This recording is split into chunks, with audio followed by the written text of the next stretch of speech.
یا ایھا الذین آمنوا هل ادلکم علی تجارۃ تنجیکم من عذاب علیم، اے ایمان والو، اے ایمان کے دعوے دارو، یا اے وہ لوگوں جو ایمان قانونی حاصل کر چکے ہو، یا اے وہ مسلمانوں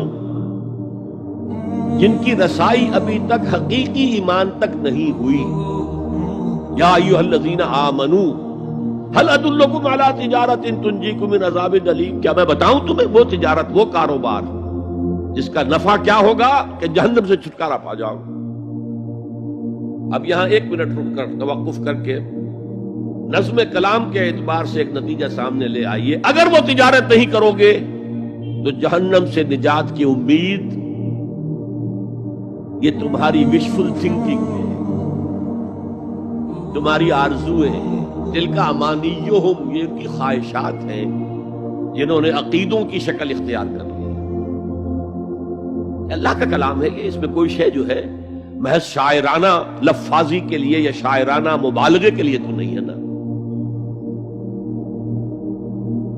گنجینہ معنی کا طلسم اس کو سمجھیو جو لفظ کے غالب میرے اشعار میں آوے۔ تو قرآن میں جو لفظ آ رہا ہے وہ ہر لفظ اپنی جگہ پر معنی کا خزانہ۔ هل ادلکم علی تجارۃ تنجیکم من عذاب علیم۔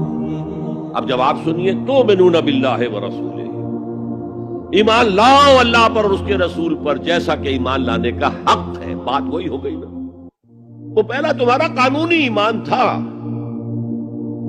اصل ایمان کچھ اور ہے۔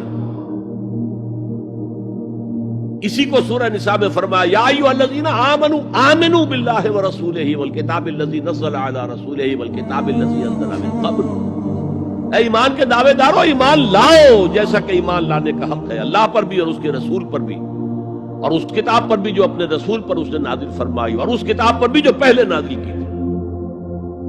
تؤمنون باللہ وتجاہدون فی سبیل اللہ باموالکم وانفسکم۔ بالکل وہی آیت نمبر 15 بن گئی کہ نہیں سورہ حجرات کی؟ ایمان لاؤ اللہ پر اس کے رسول پر، یا ایمان رکھو اللہ پر اس کے رسول پر جیسے کہ ایمان کا حق ہے، اور جہاد کرو اللہ کی راہ میں اپنی جانوں اور مالوں کے ساتھ۔